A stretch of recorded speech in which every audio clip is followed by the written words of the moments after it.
Amém, queridos. Evangelho de João, capítulo 9.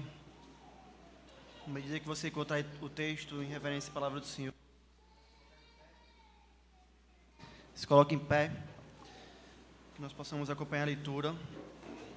Daremos sequência hoje a esse capítulo que nós começamos hoje pela manhã.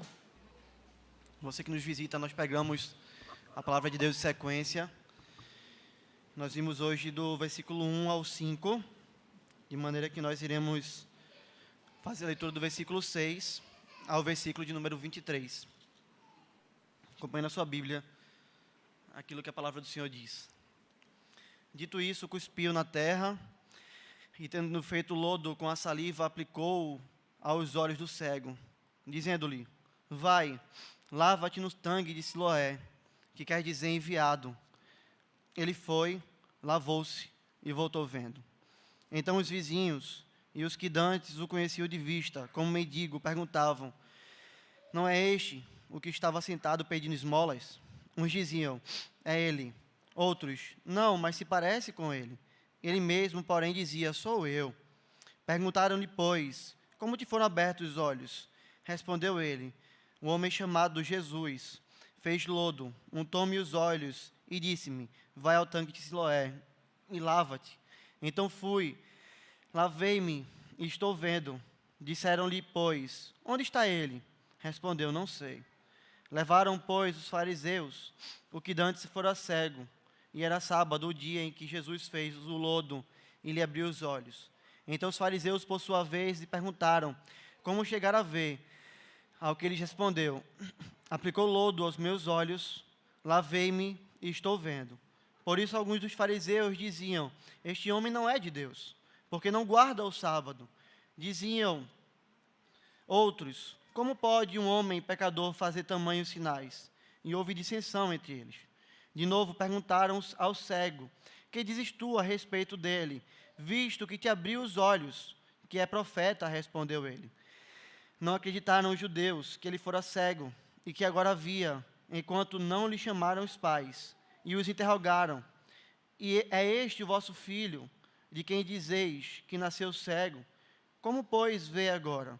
Então os pais responderam: sabemos que este é nosso filho, e que nasceu cego, mas não sabemos como vê agora.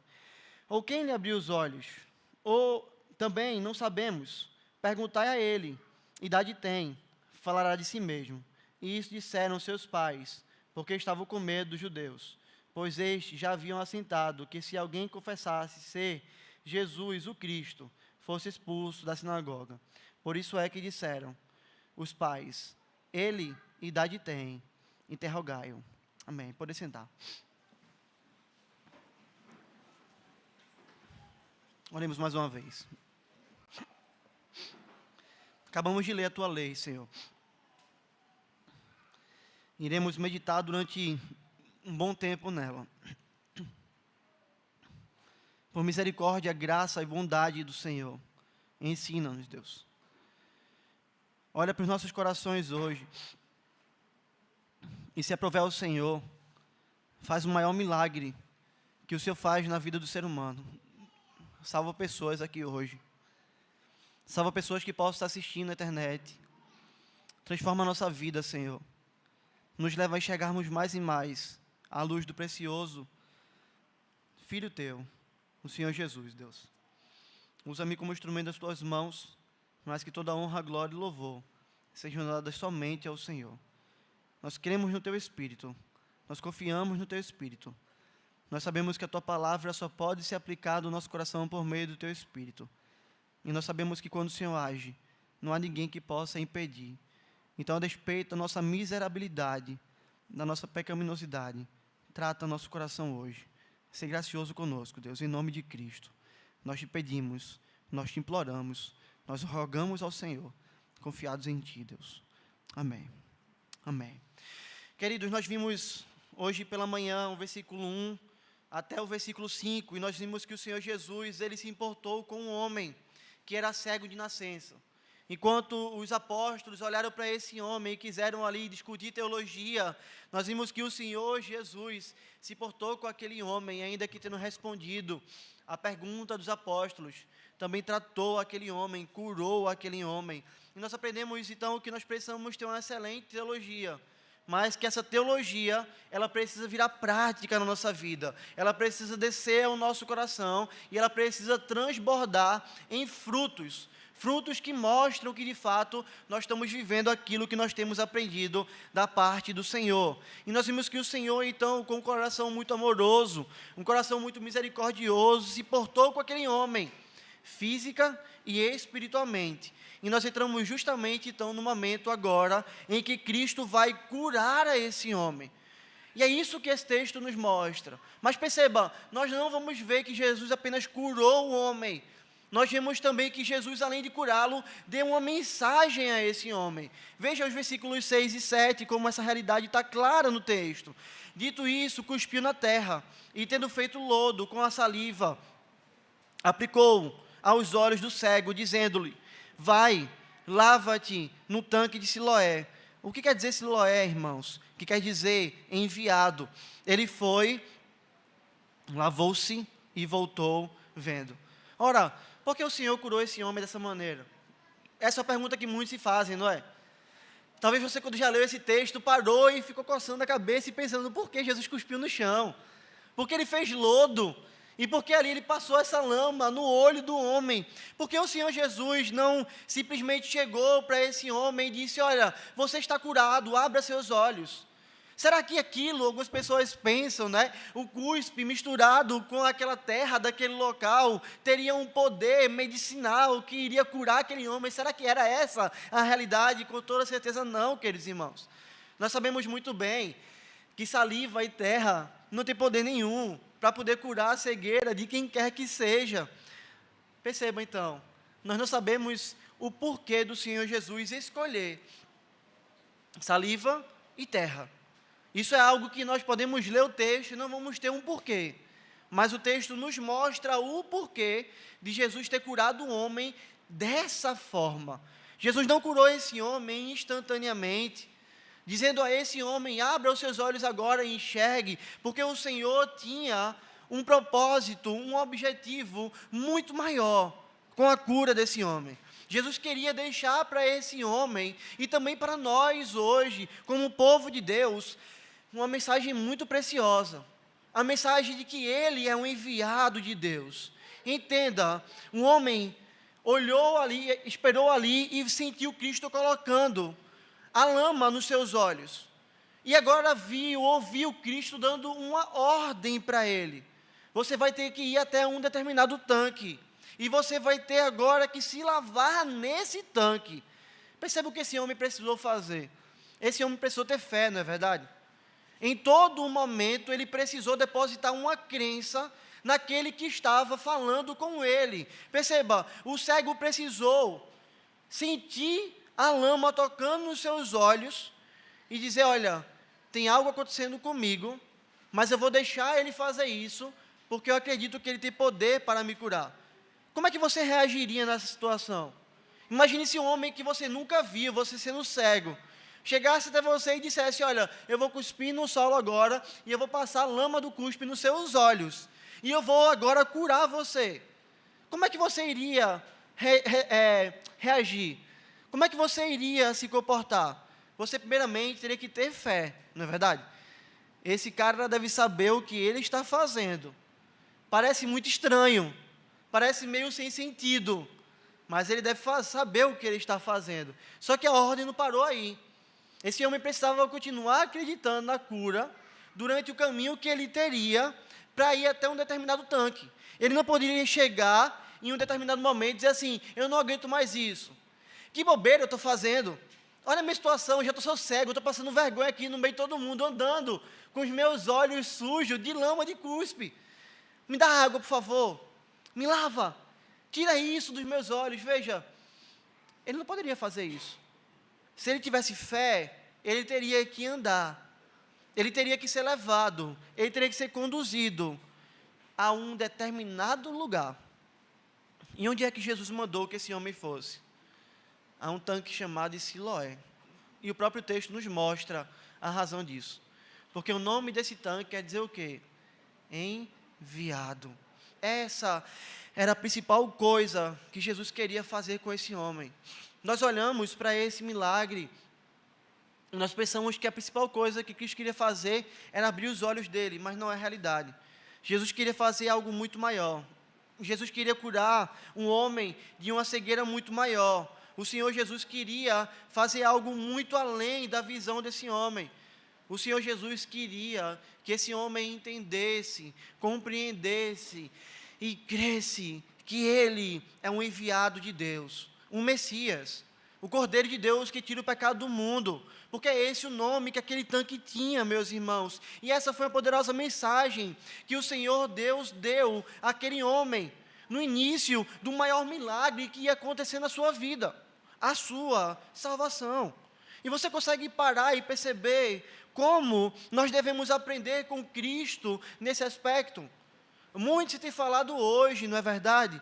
Acerca da missão da igreja. Livros têm sido escritos acerca da missão da igreja.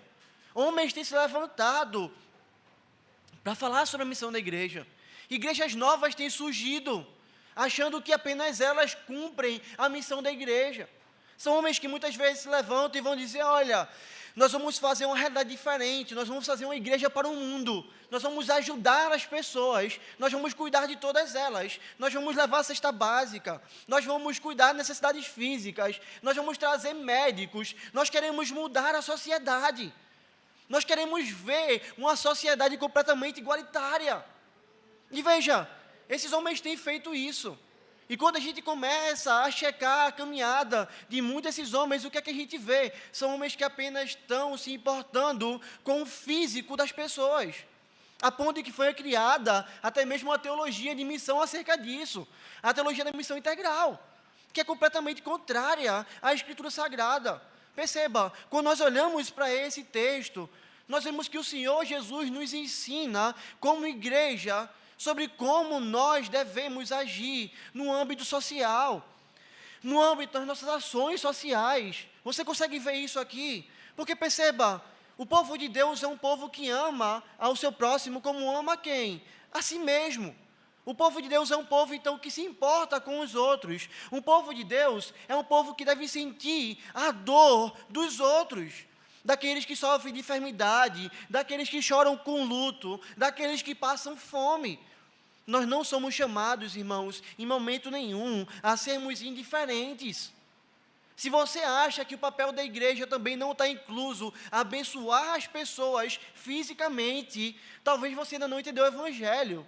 Porque Jesus também nos ensina que se um irmão vier até nós e disser, olha, me dá uma capa, e você virar para ele e disser, Deus te abençoe, vai embora, você está pecando. Você não está agindo com amor, você não está agindo como Deus mandou. É nosso papel, sim, cuidar das pessoas, a começar daqueles que são da família da fé, como a Escritura nos ensina. E só depois disso, dos de fora. Mas nós precisamos ter cravada na nossa mente que essa não é a missão da igreja. A missão da igreja não é sanar as necessidades do mundo. A missão da igreja é uma missão que apenas a igreja pode fazer. E perceba, nós podemos dar pão a uma pessoa hoje. E como é que vai estar a barriga dela amanhã? Vai estar com fome mais uma vez. Nós podemos dar cobertor. E daqui a 2 meses, 3 meses, talvez aquele cobertor se desgaste. Nós podemos construir uma casa para uma pessoa, mas quando passar um tempo, aquela casa vai precisar de reforma. Então entenda, tudo que nós viemos a oferecer a essas pessoas, não vai livrar essas pessoas de uma realidade. O que é que vai acontecer com esses homens? Todos eles um dia irão morrer. Todos eles um dia irão fechar os seus olhos. Todos eles um dia irão padecer a morte. E o que é que vai adiantar ter dado apenas o pão? O que é que vai adiantar ter construído uma casa apenas? O que é que vai adiantar ter dado um cobertor apenas? Você consegue entender essa realidade? As ONGs podem fazer isso. Organizações no mundo podem fazer isso. Mas nós, como igreja, nós temos algo que apenas nós temos a oferecer a esse mundo. E sabe o que é que nós temos a oferecer a esse mundo? Cristo Jesus. Seu precioso Evangelho. Mostrar a esses homens que há a possibilidade deles serem salvos. Mostrar a esses homens que há graça, que perdoa seus pecados, que há misericórdia. Mostrar a esses homens que Deus amou o mundo de uma maneira tão grande que enviou o seu Filho, que deu o seu Filho, para que todo aquele que nele crê não pereça, mas tenha a vida eterna. Queridos, essa é a missão da igreja. Nós precisamos entender que a igreja não é uma ONG. A igreja não é uma organização sem fins lucrativos que visa sanar a necessidade no mundo. Nós precisamos entender que a igreja de Cristo tem a missão de pregar o evangelho de Cristo a toda criatura. E veja, é isso que Cristo está fazendo aqui. Ele cuida do físico? Sim. Ele se importa com esse homem? Sim. Ele sana a necessidade dele? Sim. Mas ele está interessado em sanar algo muito maior. Ele está interessado em resolver o problema da alma daquele homem, de resgatar aquele homem do inferno. E, queridos, essa é a nossa missão. Todas as ações sociais que nós fazemos, todas as obras, e graças a Deus nós temos várias aqui na igreja, e nós fazemos isso também individualmente, no nosso dia a dia, mas todas elas não podem ser a obra pela obra. Se você chegar e você ajudar uma pessoa, mas você não pregar o evangelho a ela, você não deu àquela pessoa aquilo que ela mais precisava. Você não tentou resolver o maior problema da vida dela. Você não se importou com a alma dela. E se aquela pessoa receber a sua ajuda e fechar os olhos hoje, sem Cristo, ela vai abrir os seus olhos diante de Deus e ela vai ser lançada no inferno.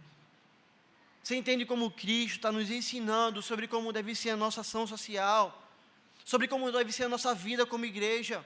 Nós demonstramos o amor com atos práticos, mas nós falamos daquele que é o amor de Deus, anunciando a Cristo como única esperança para os homens.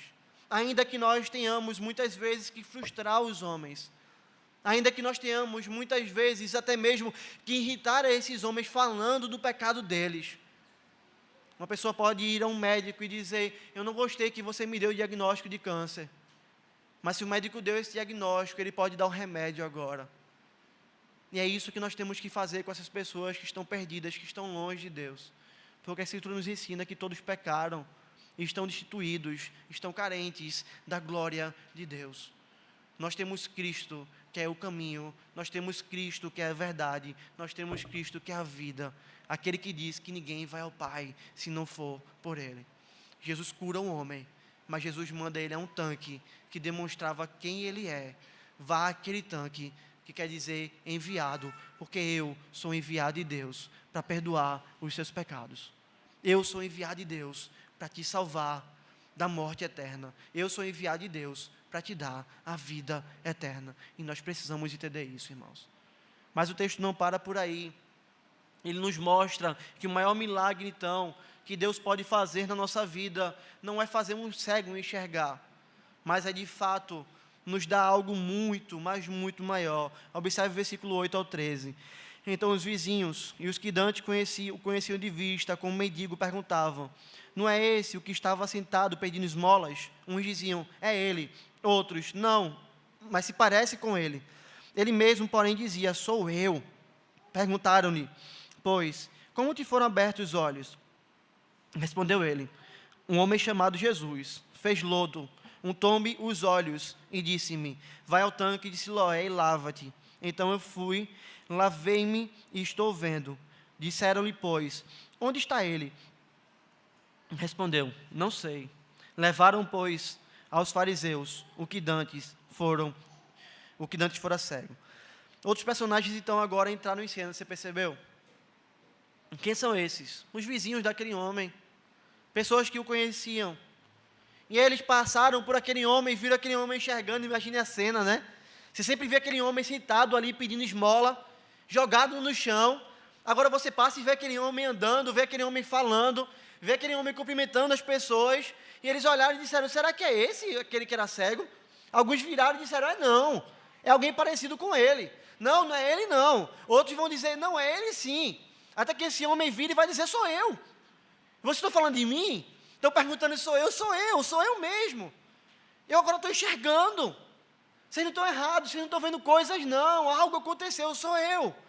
Imediatamente a pergunta deles é o quê? Como é que seus olhos foram abertos? Qual é a ideia, irmãos? Como é que você agora enxerga? Como é que isso é possível? Não, tem alguma coisa acontecendo. Nós não estamos entendendo. Como é que você está vendo? Nós conhecemos você, você nasceu cego. Como é que você agora enxerga? Um homem vai explicar exatamente aquilo que tinha acontecido.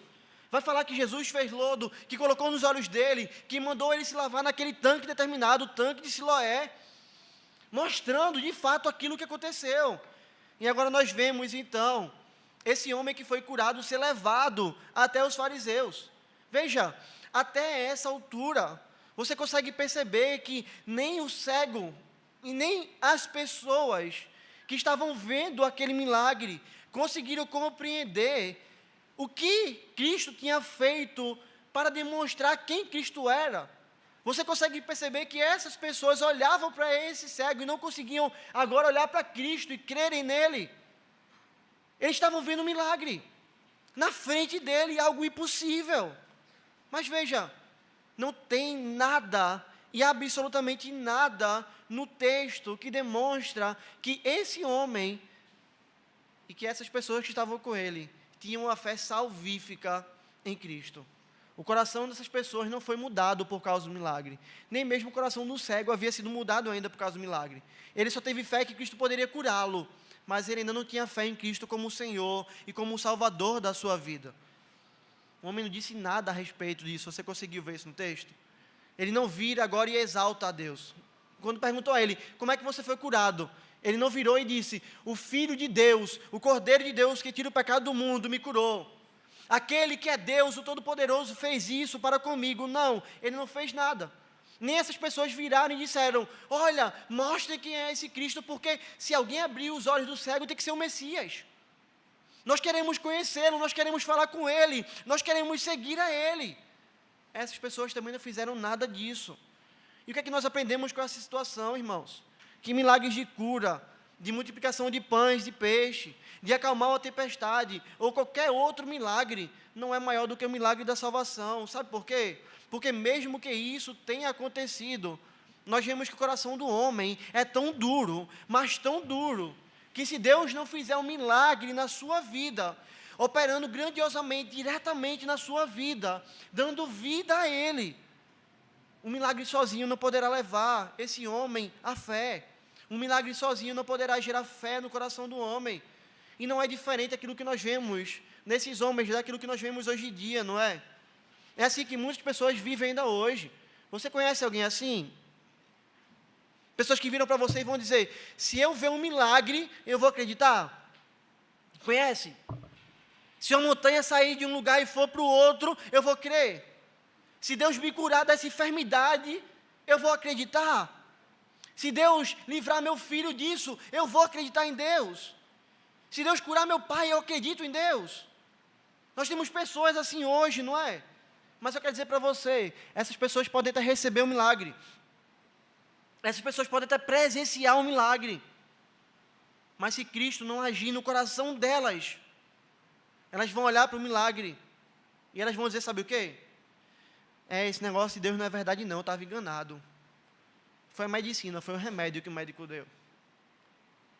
Eu acho que esse negócio de Deus não é verdade não. Quem curou essa pessoa que eu queria que fosse curada foi o sistema imunológico dela. Quem moveu as coisas não foi Deus, foi uma coincidência. Deus pode fazer um milagre, mas se Deus não fizer um milagre de dar vida, essas pessoas ainda continuarão na sua incredulidade. E se você ainda tem dúvida disso, pense. Deus fez um milagre absurdo, não é? Deus criou todas as coisas. Nada existia. Nada. E Deus fez tudo do nada. Uma criação bela. Uma criação ordeira. Uma criação exuberante. Uma criação grandiosa. Nós olhamos para o mar, nós olhamos para as florestas, nós olhamos para a natureza e não tem como a gente não ficar boquiaberto. É um milagre claro na nossa frente, na frente de todos os seres humanos. Mas nós vemos que nos homens são tão bons, mas tão bons, que eles têm a capacidade de olhar para a criação e dizer, tudo isso foi fruto de uma explosão. Tudo isso aqui foi fruto do acaso, não foi Deus, não. Foi uma força cósmica que criou isso. Que força? Não, eu não sei, mas foi uma força cósmica. Foi a coincidência do destino, a coincidência do acaso. Foram as reações químicas que trouxeram vida, que trouxeram ordem a tudo. Mesmo nós tendo uma lei no universo onde a coisa que é organizada passa do organizado para o desorganizado. Tudo que você tem e quem você é assim, não é? Nós temos uma cadeira hoje, se essa cadeira ficar aqui durante 20 anos, ela vai estar como? Ela só vai se deteriorar. Veja, a própria criação mostra isso. É do organizado para o desorganizado, é entropia. É a lei da termodinâmica. Mas os homens olham para isso e decidem negar Deus. Olham para o milagre da criação e mesmo assim decidem negar a Deus. Porque, queridos, nenhum milagre é tão grande quanto o milagre da salvação. Esse é o maior milagre que pode acontecer conosco. É o Senhor fazer aquilo que Ele diz em Ezequiel 36, do 26 ao 27. Dar-vos-ei novo coração, e porei dentro de vós espírito novo. Veja, tirarei de vós o coração de pedra, e vos darei coração de carne. Porei dentro de vós o meu espírito, e farei com que andeis nos meus estatutos, guardeis os meus juízos e os observeis. Você consegue entender o que Deus está falando? Esse é um milagre maior que pode acontecer na vida do homem. É o Senhor ir lá dentro do nosso coração, lá dentro do nosso ser, e arrancar um coração de pedra. Um coração insensível como nós tínhamos sem Cristo. Um coração que ouvia a palavra de Cristo e rejeitava. Um coração que olhava a criação e rejeitava o Criador. Um coração que vivia na prática de pecado. É o Senhor arrancar isso. É o Senhor com o seu poder, com a sua glória, arrancar. E colocar dentro de nós um coração de carne, um coração vivo, um coração que pulsa. É o Senhor colocar dentro de nós o seu espírito também. E mudar a nossa vida completamente. Nós que vivemos antes no pecado, amando o pecado, abraçados com o pecado, nós recebemos o Espírito que nos dá vontade nova, desejo novo, amor, gozo, regozijo pelo Senhor. É isso que acontece com o cristão, não é? Quando o Senhor nos transforma, qual é a nossa sensação, irmãos? Nós botamos a mão na cabeça e dizemos, o que é que nós estávamos fazendo? Como nós estávamos cegos? Como nós não enxergávamos tudo isso? Porque o Senhor mudou o coração, porque o Senhor deu vida. É nós agora, quando somos transformados pelo Senhor, o Espírito Santo nos incomodar quando a gente erra. E diz, é por aí não. Aí você faz, mas eu vou. Ele faz, por aí não. Mas eu vou, Senhor. Ele faz, por aí não. E disciplina. E nos traz de volta. E nos coloca no caminho do Senhor. Isso é milagre. Se você crê em Cristo hoje, meu irmão, minha irmã, eu preciso que você saia daqui sabendo de algo. Você é um milagre vivo. Se você tem fé no Senhor, se você vive para Ele, você tem que entender isso hoje. Você é um milagre. Isso não é teologia da prosperidade, isso não é alisar o seu ego, não é. Isso não vai te levar nunca a essa realidade. Porque esse milagre nos humilha. Esse milagre nos joga no chão. Esse milagre nos leva a Deus.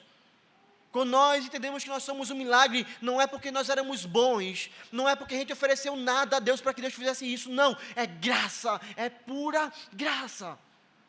O Senhor resgatou a gente do império das trevas e nos colocou no reino do Filho do seu amor. Se você crê em Cristo hoje, você é um milagre e você deve então louvar a Deus. Você deve ser grato a Deus pela sua salvação. Você deve erguer suas mãos dia após dia, louvando ao Senhor, porque não fomos nós que escolhemos o Senhor. Foi Ele que nos escolheu. Não fomos nós que pedimos para ser salvos. Foi Ele que transformou o nosso coração mesmo quando nós não queríamos, porque nós tínhamos o coração de pedra. Queridos, como nós devemos viver a nossa vida para a glória desse Deus? Se isso não motiva você a viver uma vida intensa para a glória de Deus, eu não sei mais o que pode te motivar. Se isso não te motiva a obedecer a Deus, a amar a Ele, Não tem mais nada que possa motivar você nesse mundo. Não é receber uma bênção financeira, não é receber um milagre na sua saúde, não é receber qualquer dádiva que você possa ter nessa terra, porque a nossa maior dádiva é Cristo. Ele é a nossa porção. Ele é tudo que nós possuímos. Ele é a razão de nós nos oferecermos a Deus como um sacrifício vivo, santo e agradável, porque Ele operou esse milagre em nós. Esse cego recebeu a sua visão, mas ele iria receber algo muito maior do Senhor. Ele iria receber a graça de ter seus olhos espirituais abertos, para que ele pudesse enxergar aquele que é o enviado de Deus, Cristo Jesus. Nós precisamos aprender isso. Mas também precisamos aprender que nós devemos temer apenas a Deus, queridos. Porque esse texto também nos ensina isso. Perceba, e era sábado, o dia em que Jesus fez o lodo e abriu os olhos. Então os fariseus, por sua vez, lhe perguntavam como chegar a ver. Ao que lhes respondeu: aplicou lodo aos meus olhos, lavei-me, estou vendo. Por isso alguns dos fariseus diziam: este homem não é de Deus, porque não guarda o sábado. Diziam outros: como pode um homem pecador fazer tamanhos sinais? Houve dissensão entre eles. De novo perguntaram ao cego: que dizes tu a respeito dele, visto que te abriu os olhos? Que é profeta, respondeu ele. Não acreditaram os judeus que ele fora cego e que agora via, enquanto não lhe chamaram os pais e os interrogaram: é este vosso filho, de quem dizeis que nasceu cego? Como, pois, vê agora? Então os pais responderam: sabemos que esse é nosso filho que nasceu cego, mas veja, mas não sabemos como vê agora. Ou quem lhe abriu os olhos? Também não sabemos. Perguntai a ele. Idade tem. Falara de si mesmo. E isso disseram seus pais, porque estavam com medo dos judeus. Pois estes haviam assentado que se alguém confessasse ser Jesus o Cristo, fosse expulso da sinagoga. Por isso é que disseram os pais: ele idade tem, interrogai-o. Agora nós vemos então esses homens sendo levados aos fariseus. E esse homem agora diante dos fariseus, os fariseus perguntam a ele: olha, quem foi que abriu seus olhos? E esse homem não negou o que Jesus fizera. Esse homem não ficou calado, como alguém que tinha medo dos fariseus. Você conseguiu ver isso no texto? Ele não ficou com vergonha, ele não ficou tímido, ele não ficou com medo, nada disso. Esse homem, ele virou e ele falou exatamente aquilo que Jesus havia feito. Ele falou exatamente aquilo que Jesus havia feito. E o que é que os fariseus fizeram? Viraram e disseram: olha, esse homem não é de Deus. Esse que curou você não pertence a Deus, não. Ele pertence ao diabo. Por quê? Porque ele não guarda o sábado. Mais uma vez nós vemos aqui a religiosidade morta dos fariseus. Uma vida com a teologia completamente errada. Homens que achavam que fazer uma cura no sábado era quebrar o dia do Senhor. Homens que distorceram a lei do Senhor, porque Deus nunca havia falado isso. Deus nunca havia proibido o ser humano de fazer uma obra de misericórdia no sábado. Pelo contrário, o sábado é dia para isso. O dia do Senhor, o domingo na Nova Aliança, é dia para isso. Onde nós podemos ter tempo também para ajudar o nosso próximo, para servir aquele que tem necessidade, para cuidar daquele que precisa de cuidado. Mas os fariseus distorciam a lei do Senhor. Os fariseus olhavam para Cristo e diziam: olha, ele curou no sábado, ele não é de Deus. Alguns outros olhavam, viravam e diziam diante do milagre: como é que esse homem não pode ser de Deus? Porque um homem com o tamanho feito desse, com o tamanho sinal desse, como é que ele não pode ser de Deus? E eles começaram a discutir ali, eles começaram a brigar. E queridos, se Jesus fosse de fato um pecador, se Jesus tivesse quebrado o dia do Senhor, ele não poderia dar vista a um cego de nascença. O próprio cego vai falar sobre isso mais na frente, quando vai dizer: olha, sabemos que Deus não atende a pecadores, mas, pelo contrário, se alguém teme a Deus e pratica a sua vontade, a este atende. O que é que o cego está dando para esses fariseus? Uma aula de teologia. Para esses que eram os mestres da lei, está dando uma aula de teologia. Olha, se ele fosse um pecador, como vocês estão falando, Deus não atende pecadores, não. Mas se esse aqui é atendido pelo Senhor, é porque ele não é pecador. O milagre estava então na frente desses homens. Mas o erro da teologia de alguns deles, bem expostos, impediam esses homens de verem a Cristo como Cristo é. Ainda que eles se dissessem conhecedores da Bíblia. Ainda que eles se dissessem como aqueles que enxergavam. A incredulidade deles era tão grande que eles começaram agora a questionar o milagre, a questionar se isso realmente havia acontecido. Você consegue perceber? Nós somos tão maus, não é? Que, veja, em vez de se arrepender do pecado, em vez de dar o braço a torcer, como nós dizemos, não vamos procurar alguma coisa para mostrar que nós estamos certos. Vamos saber se esse homem de fato foi curado. Eu acho que ele não foi curado com coisa nenhuma, não. Vamos trazer os pais dele. Chama os pais. A gente precisa falar com os pais dele. Para perguntar aos pais dele, para ouvir dos pais dele, se esse homem de fato nasceu cego. Queridos, que desgraça. Enquanto perguntam ao homem, o que é que você acha dele? Esse homem vira e vai dizer, eu vejo que ele é um profeta. Eu acho que ele veio da parte de Deus. Ele ainda não cria em Cristo como Salvador. Mas ele já dizia, olha, eu vejo que ele veio da parte de Deus. Ele não teve medo dos fariseus. Ele não arregou diante dos fariseus. Mas agora eles chamaram aos pais desse homem. Interrogaram os pais dele. Esse é vosso filho? Que vocês dizem que é cego? Como é que ele vê agora? E qual foi a resposta dos pais? É nosso filho, sim. Ele nasceu cego, sim. Mas, como ele foi curado, ele não sabe. Mentira, porque eles sabiam. E quem é esse Jesus? Nós nem sabemos. Nem falaram, tipo, nada. Fugiram completamente. Ignoraram. Não deram glória a Deus pela cura do seu filho. Pelo contrário, se envergonharam do Senhor, temeram aos homens, viraram e disseram, em vez de perguntar a gente, pergunta a ele. Ele tem idade para poder responder. Meu irmão, que desgraça. Se você tivesse um filho cego, e esse filho fosse curado, você iria demonstrar alegria? Com toda certeza, não é? Quando um médico salva a vida do nosso filho, o que é que nós fazemos com ele? A vontade que dá de abraçar, não é? É dizer, eu vou deixar um presente para tu, conta comigo para que tu precisar, não é? Jesus havia curado ao filho desses homens, esse homem e dessa mulher. Mas nem mesmo gratidão por quem o curou, eles tiveram. Eles passaram diante de judeu uma impressão de que não estavam nem aí para o que aconteceu com seu filho e para quem havia o curado, mesmo sabendo que tinha sido Jesus que havia curado o seu filho. Eles não mencionaram o nome do Senhor. E por que fizeram isso? O texto nos diz, porque eles tiveram medo dos judeus. Porque os judeus haviam decidido que se alguém confessasse que Jesus era o Cristo, essa pessoa tinha que ser expulsa da sinagoga. E sabe o que significava ser expulso da sinagoga? William Hendrickson aponta muito bem isso. Quando vai dizer que quem era expulso da sinagoga estava virtualmente segregado da vida religiosa e social de Israel. De todos os pontos de vista, social, econômico, religioso. Os resultados eram amedrontadores, e isso especialmente para pessoas que eram tão pobres a ponto de seu filho precisar mendigar para sobreviver. Você entende o que está acontecendo aqui? Entre negar a Cristo ou sofrer um prejuízo financeiro, esses homens se preocuparam com o bolso deles.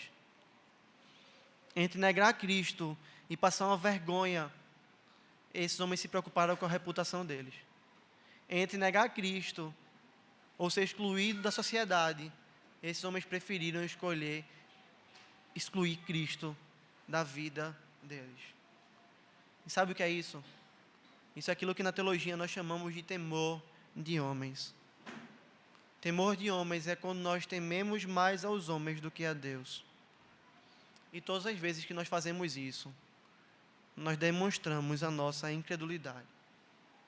Nós demonstramos que nós não confiamos no Senhor.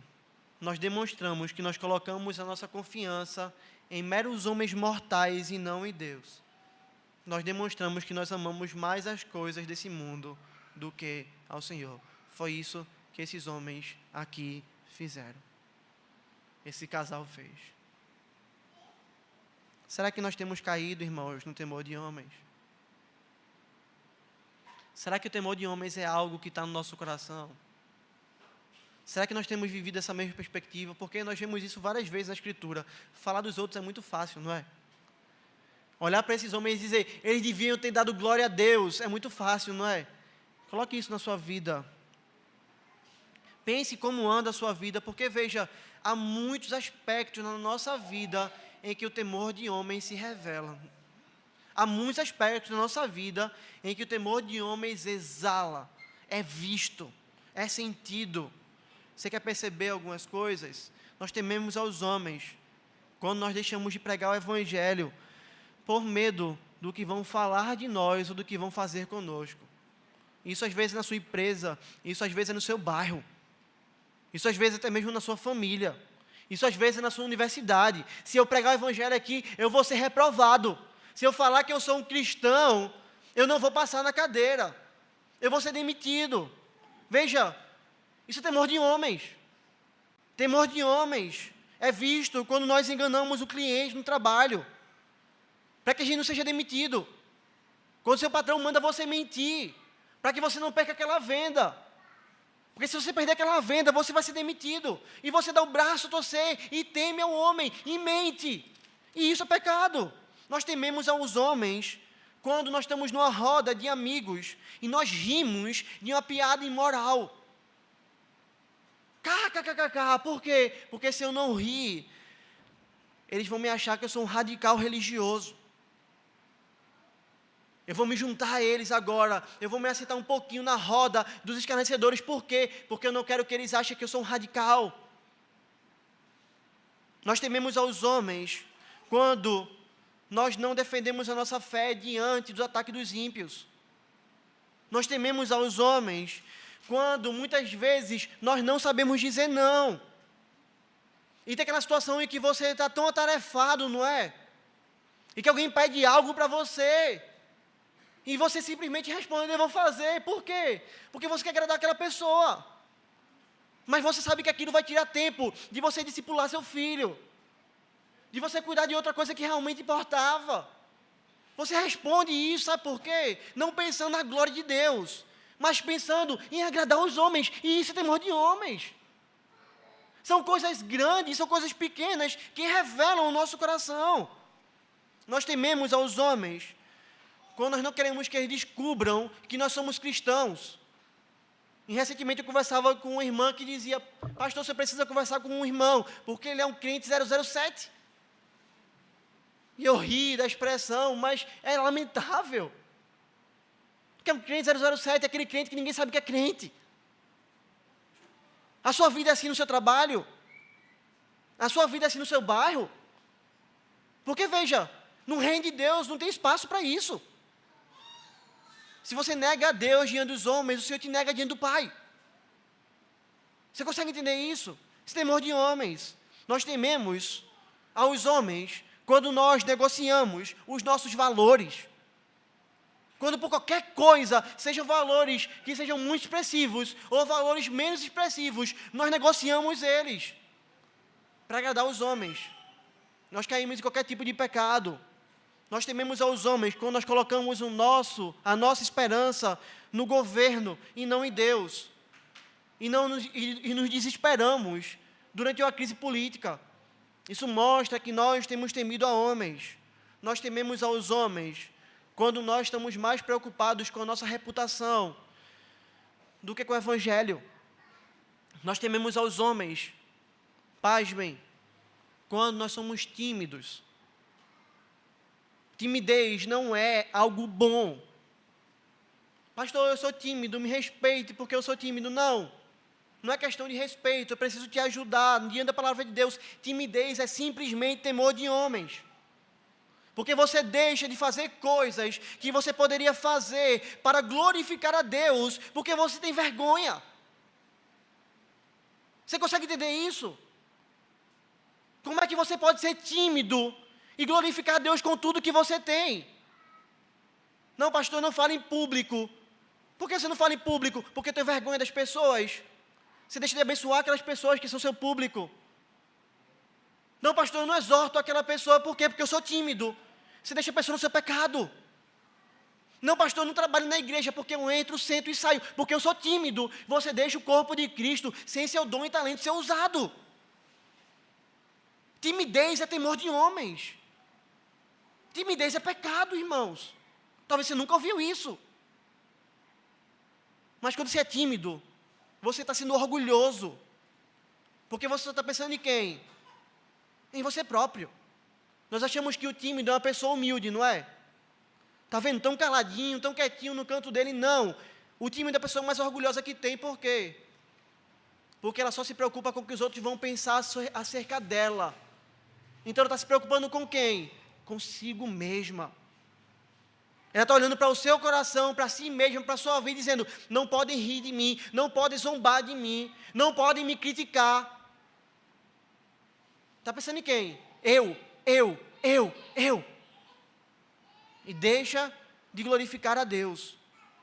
Se você tem dúvida disso ainda, se imagine se Cristo fosse tímido. Cristo é tímido? Não. E nós devemos ser como quem? Como Ele. Se nosso Cristo fosse tímido, Ele não enfrentaria fariseus, escribas, não pregaria o Evangelho, não dava a cara a bater em qualquer tipo de lugar. Sabe por quê? Jesus não era tímido? Porque Ele não temia a homens, Ele temia a Deus. Ele não estava nem aí para que os homens fossem pensar acerca dele ou fazer com ele. E o nosso Cristo é o maior exemplo de alguém que não teme aos homens. Porque ele vai dizer que a comida dele e a bebida dele é fazer a vontade daquele que havia o enviado. É fazer a obra daquele que havia o enviado. Era isso que Cristo se importava. E sabe quando ele fala isso? Quando ele está conversando com uma mulher samaritana. E um judeu não podia falar com uma mulher, e muito menos uma mulher samaritana. Ele não estava nem aí para o que as pessoas estavam pensando. Nosso Cristo não é tímido, irmãos. Nosso Cristo não temeu os homens quando curou no sábado. O que é que vão pensar de mim? O que é que vão falar de mim? Vão me expor na praça. Vão dizer que eu sou um demônio porque eu estou curando no sábado. Eu não estou nem aí. Eu tenho que fazer o que Deus mandou. Ele temeu a Deus. Ele não temeu aos homens. Jesus temeu a Deus e não temeu aos homens quando foi traído por Judas. Jesus temeu a Deus e não aos homens quando estava diante de Pilatos. Você sabe que eu tenho poder para te matar, não é? Você não tem nenhuma autoridade se do céu não te fosse dada. Não temo você não, Pilatos. Eu temo a Deus. Ele não temeu aos homens e quando chicoteavam ele no caminho da cruz, ele não temeu passar a vergonha de ser chamado maldito, porque é maldito todo aquele que for pregado no madeiro. Jesus não estava nem aí para vergonha. Você consegue entender isso? Porque Jesus não temia homem, ele temia Deus. Ele não temeu nem mesmo a sua própria morte. Porque ele sabia que com sua própria morte ele iria glorificar a Deus, salvando o seu povo. Podem me matar, mas eu não estou nem aí. Pode ser uma morte terrível, mas eu não estou nem aí. Os apóstolos nos deram exemplo disso também. Não temendo aos homens. Nós vemos isso em Atos 5, quando vai dizer: trouxeram-nos, apresentando-os ao sinédrio, e o sumo sacerdote interrogou-os, dizendo: expressamente vos ordeno que não expressamente vos ordenamos que não ensinasseis nesse nome. Contudo, encheste Jerusalém de vossa doutrina, e quereis lançar sobre nós o sangue desse homem. Então Pedro e os demais apóstolos afirmaram: antes importa obedecer a Deus do que aos homens. Sabe o que é isso? Nós mandamos vocês não pregarem o Evangelho em Jerusalém. E vocês encheram Jerusalém do Evangelho. Nós falamos para vocês não fazerem isso. Qual foi a resposta deles? Perdão, senhores, é que a gente estava ali, foi um deslize. Estava nem aí, meu irmão. O que importa é obedecer a Deus do que obedecer aos homens. E não foram apenas eles, irmãos.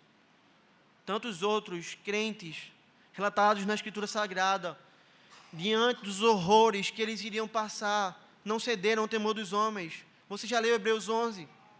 Você já viu o versículo 35 ao 38? Você já viu o que foi dito sobre esses homens? Alguns foram torturados, não aceitando seu resgate, para obterem superior ressurreição. Outros, por sua vez, passaram pela prova de escários e açoites, sim, até de algemas e prisões. Foram apedrejados, provados, cerrados pelo meio, mortos a fio de espada. Andaram peregrinos, não tinham nada, vestidos de pele de ovelhas e de cabras, necessitados. Eu vou temer a homem porque eu vou perder meu emprego, eu vou passar por necessidade, afligido, maltratado. Sabe o que a Bíblia fala desses homens? A sequência do texto é: homens dos quais o mundo não era digno. Você entende isso? Eram homens dos quais o mundo não era digno. Errantes pelos desertos, pelos montes, pelas covas, pelos antros da terra. Sabe por que isso? Porque não temeram aos homens. Porque não negociaram os seus valores. Porque não foram tímidos. Porque temeram somente a Deus. Nós vimos Cristo, nós vimos os apóstolos, nós vimos alguns exemplos de crentes, mas nós poderíamos sair das páginas da Escritura e irmos à história da igreja. E nós vamos continuar achando homens que foram despedaçados por feras, homens que viram sua família morrer na sua frente, homens que foram trancados em contêineres, homens que foram lançados em prisões frias, homens que padeceram nos campos de concentração. Irmãos e irmãs das mais diversas idades, que sofreram todo tipo de tortura, de horrores, porque não temeram aos homens, porque não negociaram seus valores, porque permaneceram firmes, servindo ao Senhor. Nós temos aqui um cego que não temeu aos homens, e nós temos aqui os pais desse cego, que diante dos homens se tremeram e abandonaram o Senhor. Meus irmãos, se tem algo que o Senhor nos ensina hoje também, é que nós devemos examinar o nosso coração. Porque se há o pecado do temor dos homens em nós, nós devemos nos arrepender, no pó e na cinza. Nós devemos chorar diante de Deus. Nós devemos clamar o seu perdão, porque nós temos deixado de servir ao Senhor, forte e poderoso, poderoso nas batalhas, para servir a homens mortais que não respondem nem mesmo para a sua própria vida. O Senhor quer que nós nos arrependamos. O Senhor quer que nós vivamos uma vida intensa para esse precioso Evangelho, olhando firmemente para o autor e consumador da nossa fé, para o pastor da nossa alma, para aquele que é o supridor das nossas necessidades, não negociando valor algum nessa terra. Nós não estamos caminhando, irmãos, como gente que vai morar aqui para todo sempre. Nós estamos caminhando para a Nova Jerusalém, nós estamos caminhando para um novo céu, uma nova terra onde habita a justiça. Nós estamos caminhando para encontrarmos com o amado da nossa alma, para passarmos a eternidade com Ele. Por isso, não temamos, queridos. Nós podemos perder o emprego, nós podemos sofrer, nós podemos ser mortos, nós podemos passar vergonha. Podem zombar de nós. Mas nós devemos andar como igreja, como o apóstolo Paulo nos ensina. Em 1 Coríntios 15, 58. Portanto, meus amados irmãos, sede firmes, inabaláveis e sempre abundantes na obra do Senhor. Sabem de uma coisa: no Senhor, o nosso trabalho não é vão. Esses homens negaram a Cristo. Esse casal negou a Cristo. E se não se arrependeu dos seus pecados, está no inferno até hoje. Aquele cego não temeu os escribas, não temeu os fariseus, ele foi expulso da sinagoga. Mas ele hoje está na presença do Pai, louvando e exaltando aquele que é o amado da sua alma, Cristo Jesus. Pode tirar tudo de nós, mas ninguém pode tirar aquele que é a nossa porção. E a nossa porção é o Senhor. Temamos a Deus, então somente a Deus. Vivamos para Deus, então somente para Ele. Para a honra e glória do nosso Deus. E que o Senhor nos sustente e assim nos abençoe. Fiquemos em pé, vamos orar ao Senhor.